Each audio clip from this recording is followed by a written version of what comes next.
We're going to get into the Lowdown, where we talk all things Apple. And one of the things that came out of the WWDC keynote was a new feature called Stage Manager. And basically, Stage Manager is a better way of handling and managing and accessing all the different windows that you may have open on your Mac that has Mac OS Monterey and your iPad that has iPad OS 16. Both of those operating systems are not available now. They are available as public betas, but we won't get those until later in the fall. So I was pretty excited because not only will I get Stage Manager on Mac OS, but I thought I was going to be able to get it on I think I have a second generation iPad Pro. And according to this story that I'm looking at, we are not getting Stage Manager on any iPad that does not have an M1 chip. So any iPad Pros before the M1 iPad Pros, there is a MacBook, not MacBook, an iPad Air that has an M1 chip in it. But all that to say, folks like me will be upset. Will be upset when iOS 16 drops because we do not have M1 iPads. And according to the story in Cult of Mac, the reason why is Stage Manager needs the extra power of the M1 iPad. It allows them to display up to 8 apps when connected to an external monitor. So in order for it to work efficiently, only M1 iPads are capable of supporting it. So for those of you like myself, I don't know if considering is the right word, but for a second, I actually contemplated, do I need to upgrade my current 11-inch second generation iPad Pro to an M1 iPad Pro, which are running roughly $900 just to get this new Stage Manager feature. So before I answer, I want to throw it to you, Nica, and ask, since you did mention you are not in the camp to get this new Stage Manager feature on your iPad, would you consider upgrading to the M1 iPad Pro or an M1 iPad at all, just to get the latest and greatest that comes to the iPad this fall? I would only upgrade if a new iPad Pro is released in the fall, because Okay. I've been wanting to upgrade my iPad Pro anyway. So if they release a new iPad Pro this fall, then I'll definitely get that. But if not, I'll just have to use Stage Manager on my MacBook Pro and call it a day. Even though this is one of the features that I was excited about, yeah, I don't see upgrading to a new iPad Pro just specifically for this feature. But again, if a new one comes out, then for sure. Right. Personally, as bleeding edge as I am when it comes to certain things, other things I am not. And surprisingly, my iPad is one of those things where I'm not all that concerned with bleeding edge when it comes to the latest and greatest. Hmm. Honestly, I don't use my iPad enough to even justify upgrading to an iPad Pro in the fall when they announce a new one, even though mine is 2, 3, almost 4 years old. Hmm. I literally just don't use it enough. I use it like I'm using it right now. And all I'm using it right now is to read the notes for the show. I don't need an iPad Pro to do that. You know, every once in a while, I may play a game to pass the time. I may read some news using the Apple News app. You know, I may browse social media, specifically Twitter, you know, when I'm sitting at my desk, you know, procrastinating from actually doing my job. Right. Right. That's it. That's all I use it for. So it's like, um, even when, you know, like I said, the new iPad Pros come out in the fall, unless there's some crazy feature, I just can't justify the cost right now. What I thought about doing was to make my iPad Pro feel brand new or give it a new feel, is Mhm. to upgrade to that Magic keyboard that has the trackpad. Oh, yeah, yeah, But yeah. even that is like $300, and I'm Yeah. like, damn, that's a lot of money. It's a lot of money for a keyboard. Yeah. Because I know So when they announced it, I was like, "Oh my god, I gotta have this." Then when I saw the price tag, I was like, "Wait a minute, skirt, skirt, maybe I don't need it right, because it even is expensive." yeah. So even though when I do use my iPad, I'm like really doing some work. I do connect my Magic mouse to it, and that lets me feel like I'm working more efficiently on my iPad. But that's about it. I'll probably stick with this old iPad Pro with this. I do have the Magic keyboard, but it's just the keys. It doesn't have the trackpad. It doesn't have Mhm. the USB-C charge, and it doesn't have the different viewing angles, all the things that come with that track on that keyboard. I'll just stick with this until the gas runs out. So I just thought that was interesting and a little sad that one of the main features that I was interested in that came out of WDC, I only get that on one of my devices, which is better than none, I guess. Yeah. And especially since in the notes it said it was compatible with all iPad Pros. And so when you see that, you assume that means that all the features will work, but they should have put a little asterisk there and put in that little caveat because it had Yeah, a lot of people thinking that it was all the features were going to be compatible. yeah, a little prefix Yeah. M1 iPad Pros. Yep. Exactly. All right, all right. So the next story we got is an Apple Pay Later. That was another announcement that came out of WWDC, and it looks like we are learning a little bit more about all these features, specifically Apple Pay Later. Everybody seemed to gravitate towards that as far as one of the highlight, standout features. But there's, speaking of caveats, there is a little caveat to Apple Pay Later.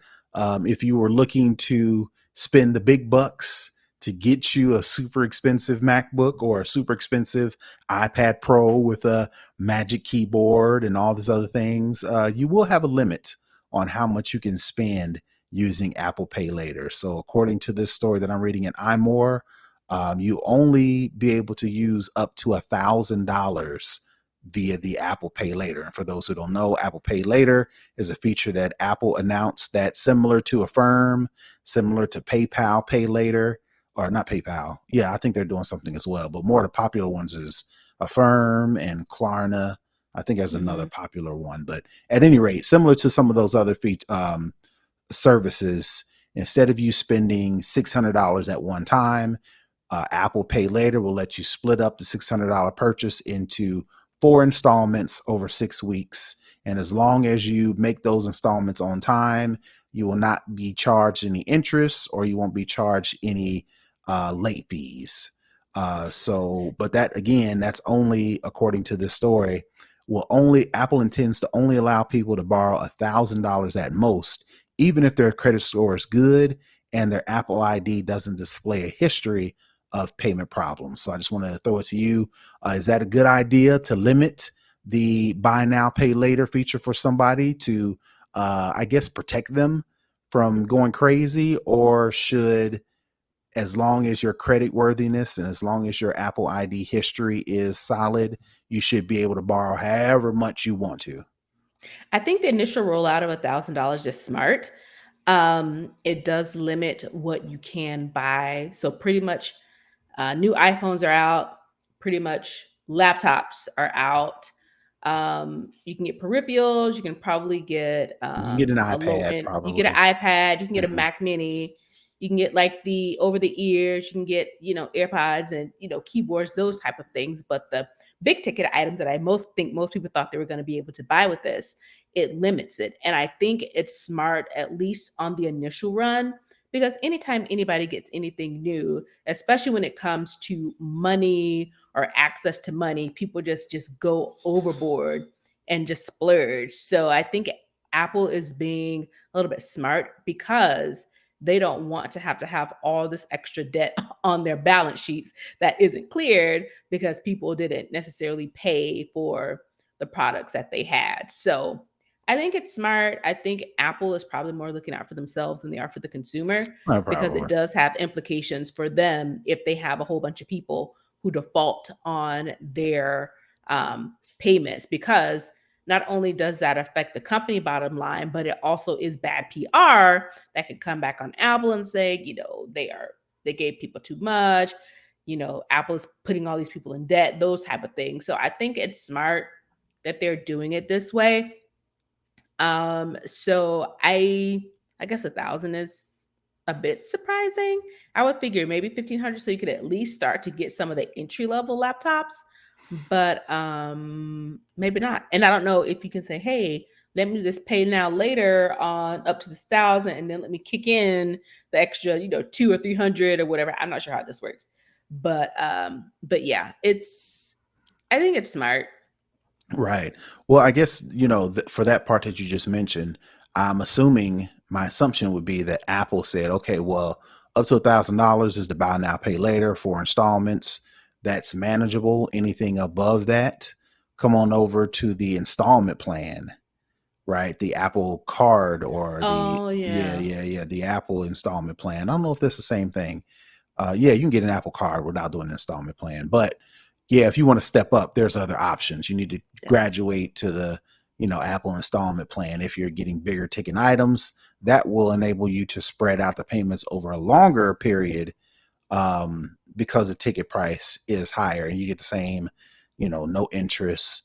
But I'm pretty sure what is attractive to the pay later is your credit history probably isn't as, um, it's probably easier to get approved for Apple Pay later Then an Apple versus card. qualifying for an Apple card or the Yeah. Apple installment plan on a MacBook, on an iPad. That's over Right. $1,000. So I would assume, again, Apple is saying, well, if you can afford $1,200 or more on an installment plan, your credit should be good enough to where you can apply for, the traditional Mhm. Apple card.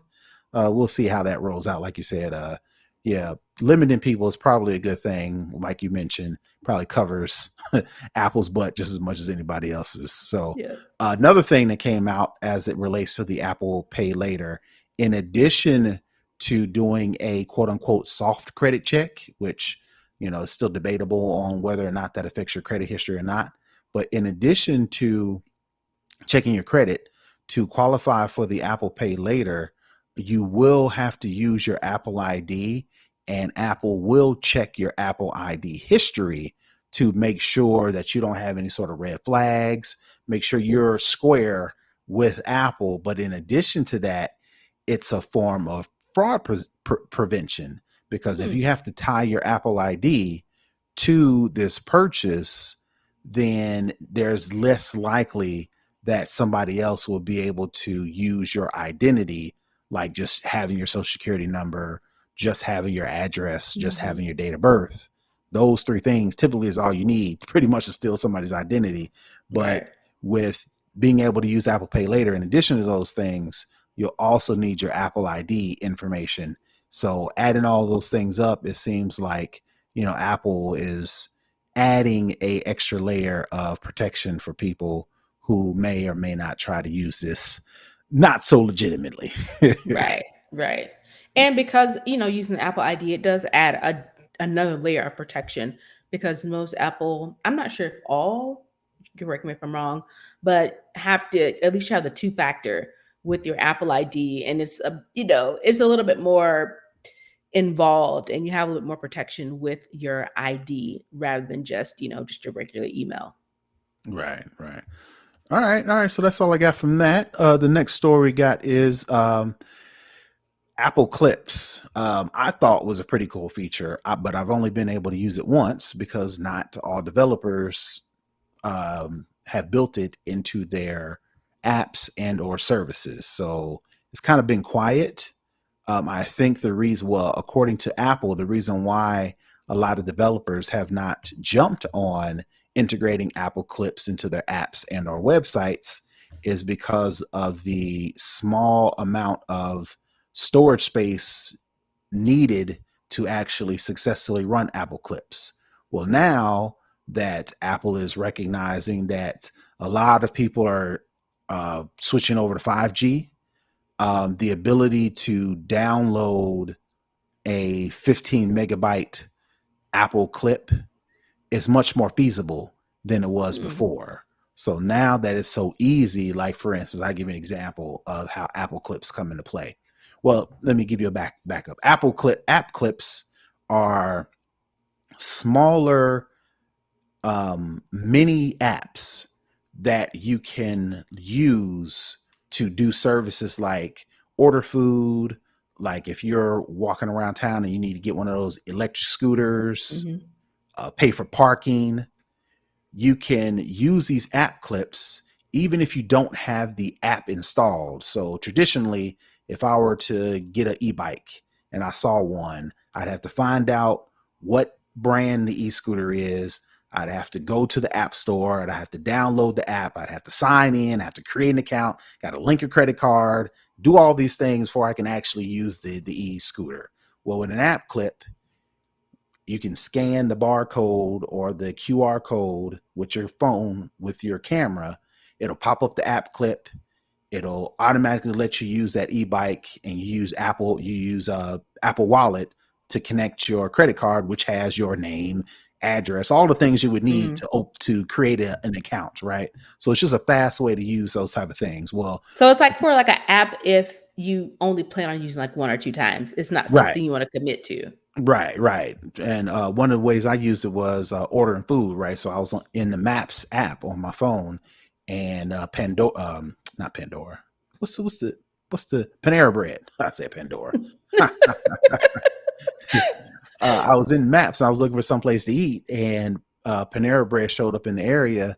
And then in the Maps app, it popped up a little window and said "Open app clip for Panera Bread." I clicked open. It showed me the menu. I was able to order a sandwich and actually pay for the sandwich takeout without even having to open app, sign in, create an account, link a credit card, any of those things. So all that to say, I hope more developers utilize app clips, but now it looks like, some of the prerequisites or the restrictions that was stopping developers because of the small file size. Now that Mhm. more users are utilizing 5G, the ability to download a 15 megabyte app clip may be a little bit easier. So just wanted to put that out there because that's a personal request of mine, being able to use an app clip. So